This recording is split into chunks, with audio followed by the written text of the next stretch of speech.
don't think I've ever, he said touching wood, I don't think I've ever forgotten my lines or got completely stuck or forgotten where I am. Certainly not the Singing Kettle, maybe somewhere else, but not here. So I think probably falling off stage is the most embarrassing thing, and painful. I saw Scylla just came back. Did you go back? She's reporting about Scylla fell off stage last year as well. She fell off while dressed as the Man in the Moon. So it does happen occasionally, so not very good, not very good. Accidents do happen, dangerous places. Last question, is there a difference between a Scottish audience and an English audience? That's a good question. I would say the most generalised thing I've spotted is that kids who come to the show in England tend to come older. So we'll get kids up on stage who are taller than Artie, who have no compulsion about coming up on stage to help, who are much older than they come in Scotland. So I don't know if there's a general idea that in Scotland, it's only for up to 7 or up to 8 or up to 9.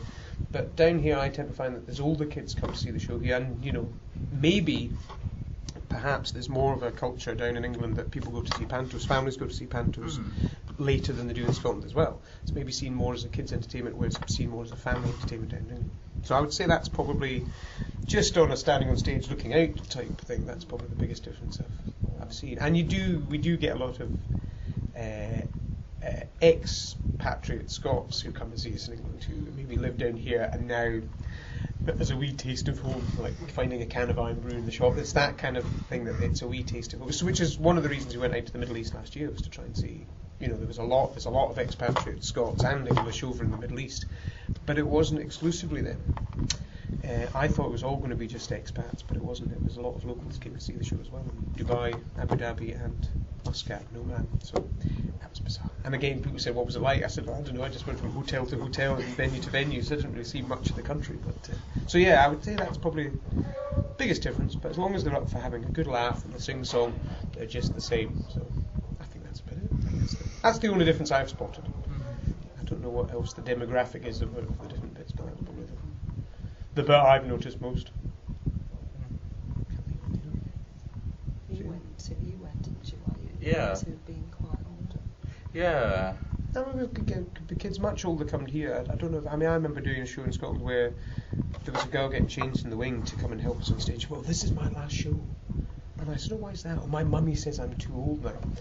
And the girl next to her said, "How old are you?" And she went, "I'm 7. She says, "Well, I'm 9 and I'm definitely coming back." So I don't know if there's I don't know what the thinking is behind it, but I think there's more of a pantomime going culture down here that maybe that extends to the Singing Kettle as well. So it's an interesting one. It is a good question. Very good question. Good questions. Tricky questions. Yeah. Is there anything else that you think we ought to have asked? Anything of particular interest about? Is this something you fancy doing? Do you fancy getting into theatre? Yeah, be a kids presenter and that stuff. Right. So what would you think? What would I say? How would you get into that? I would say watch as many kids programs as you can stand to watch. And then theatre. Try and see as many theatre shows. Just get an idea of how theatres work and how lights work, and having an idea of what everybody does. That's a good thing as well. So I don't know if there's theatre schools or stuff like that to get involved in. Well, you're hoping to get your work placement, aren't you? Yeah, Playhouse soon. Because they all run this place run that now, don't they? They've all kind of merged into one. Because the theatre closed and it's partly reopened by the university. So Right. So it's a bit of a thing, right. Yes. I would say get involved as much as possible. See as much as you can. Annoy people until they give you wee things to do, and it's just a case of sitting back watching. Do your bit of job if it's working backstage or painting scenery or stuff like that, and just try and get involved as much as possible. And just write down any ideas and keep a wee note of things and stuff like that. So what tends to happen with this show is I tend to write the scripts, Scylla tends to write the songs, Gary writes the music, and Artie kind of coordinates the whole lot. So it's not quite as definitively stuck out like that, but that's the kind of rough thing. So we do go up in the studio and we record all the bits and bobs, and so. But the actual what show we're going to do next, that's a barnstorming process every time of different ideas of what people want to do. I was really keen to do the pirate show a couple of years ago. So what will sometimes happen is we'll have an idea for a show, and we think, yeah, that's the one we're going to go with. But then, during the course of discussions, whether it's on the way to a venue or blah blah, it'll change, and it will, So the getting to the process every year of what the theme of the shows we do is a long, sometimes very tortuous process of what we want to do. So yeah, it's a tricky kind of, it's a different sort of idea of what we can do each time. So. But yeah, I would just write any ideas you have for shows. People are always looking for ideas, so that's the way to do it. I'm trying to think of any other questions you should ask, or I should ask. Why are you not on telly anymore? I think the basic answer to that is there's not many people making kids television anymore. A lot of it is the BBC don't make much, and ITV make hardly any at all. And the last time the Singing Kettle was on, which was before my time, really, it was ITV who made it. Yeah. Well, STV, Scottish Television, made it for the ITV network. There's a big backlash about the fact, and the government have been asking questions of why don't television companies make it, and it's probably boils down to the fact that there's not enough money in it. They don't get the advertising revenue. They don't get, there's so many controls on what you can advertise to kids programs and blah blah blah. So a lot of them are found out in different places. So that's one of the main reasons. I don't know. I think I don't know. That's a very good question of why we're not. I don't know if Siliver Arts weren't keen to do it. I think the stage show is stronger than the television show, because I think as a company rely so much on that sort of live feedback from the kids, and you don't get that on television, because it's usually in the studio, it's stop-start, and you don't get that sort of spontaneity. Our best moments come from the kids' responses, and the kids coming on stage saying things you don't expect them to say, and I think that's the sort of, it's that, electricity of a live show, and I don't think that's really ever captured on television. What's the funniest thing the kids said on stage? Oh, crumbs. Is it clean? Sometimes when they shout, I think I love the fact that they hook, line and sinker believe things in the show.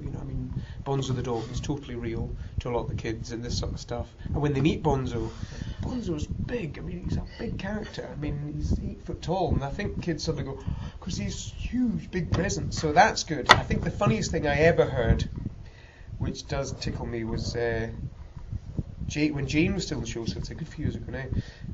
Artie was playing the wee schoolboy, Jane was playing his wee sister, and she went, "I call you Silly Willy," and he went, "Well, I call you Scary Mary," and a kid in the audience went, "I call you Jobby Jobby," which I just was howling about. So totally just, you can imagine the mum going, "Shh." So I know sometimes you get wee responses that come out that, all kids on stage. That there's sometimes when we get the kids up and speak to them, sometimes they're very shy and you don't get much. Sometimes you get the wee live wire who's had too much Ribena before they came up on stage and starts dancing about or speaking or ruining the magic. Go, "I can see Gary," or in the wing and this sort of stuff. They're the bits I love those moments where it just goes a wee bit, oh, what's going to happen next? I love those moments. I think that's when the show really comes alive. So yeah, sometimes kids say the funniest thing they do sometimes just come out with brilliant stuff. So yeah, it's good fun in that respect. The unexpected is the best. Is one of the best things about the show. What's going to happen next? But and we try. I think we try and keep it fresh every day. This is the second last performance of Pyjama Party. This show finishes tomorrow in Warrington, and then we start Calamity Castle in 2 weeks' time. But there's still new stuff coming in now, the ideas, there's bits change and little tweaks and little line changes that, we don't, it's not somebody, you must say that, you must say this.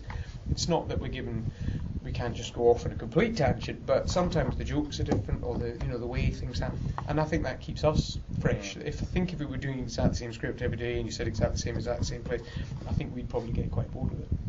Because this show's been running since, on and off, not constantly, but since 19th of November, I think it started. So I think if we were doing the same words every day, I think you would be kind of a bit bored with it now. But I think because we can change it, I don't mean that the storyline changes per se, but what we say within getting to the same points every day, that changes. So that's the fun bit of it. It keeps it fresh. I've heard of people doing pantomimes and they get to terrible trouble for going off script and changing it, and, which I think is the whole beauty of pantomime, is the fact that you can do that. You know, somebody described the Singing Kettle as pantomime without the boring bits, which I think is a very good description. There's no smoochy kisses or romance and that sort of stuff, which I was always, God, come on, where's the baddie? You know, I was always a bit bored with that when I was a kid. But, so yeah, it's good fun, and as I say, they pay me to behave like a 7-year-old. So Not a bad job. it's not a bad job, and my girls are 15. And they say I'm not an embarrassment to them. I'm sure deep down I probably am. But occasionally they have moments where they think. They still come and see the show. They do. They don't come on stage anymore, but they come and see it and sit at the back going, so yeah, it's good fun. It's good fun. And we get to see places. So. That's great. See you people. Oh, it's really nice. Thanks ever so much. Not at all. Not at all. And you're not coming to see the show, are you? No, it's not. Things to It's do. got all of the All the videos, even the old ones. Oh really? Going way back. Yeah, it's got the whole collection, haven't you? Could we have a photograph? Yes. Okay, for his evidence, for us. Oh, definitely. For you. Who's this coming? Guys, say hello. You know this man. Hi, Gary. Oh, hiya. I'm being interviewed. You've been Dave, you've been interviewed by. Hello. Hi, folks. This is Ben. My son Hi, is Ben. doing. Gary. Okay. Arts quiz, get a silver award if I've answered the questions correctly. So it's all down to me. Well, you'll need a hand. I know. This is good. I'm trying to think, what's the most funny thing a kid's ever said? To you. No, well, not to me personally, but I mean that you know, we were saying about the fact that a lot of our energy comes from the fact that you don't know what's going to happen next, what kids are going to say. So there's funny things that kids There's are a lot saying. of things where, just in this pyjama show, when you ask them,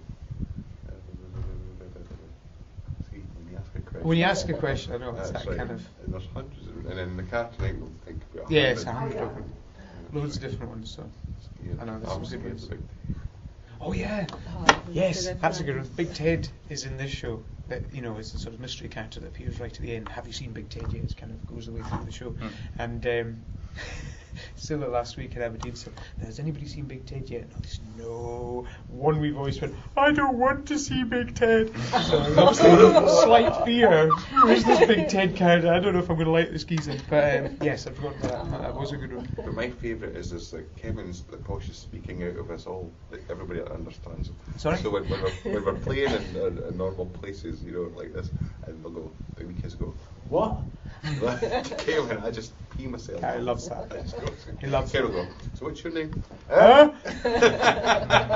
Diction, darling, diction. I know, Gary likes those bits. I love these. Oh. Sign a book, Gary. Yeah. Well, thank you. I'll take the photograph and that's okay. No, I should have dressed up. Look at this fancy wiggle here. Testing. 2 to beam up, Mr. Scott. All the best. Oh, Scotland. crumbs, here we go.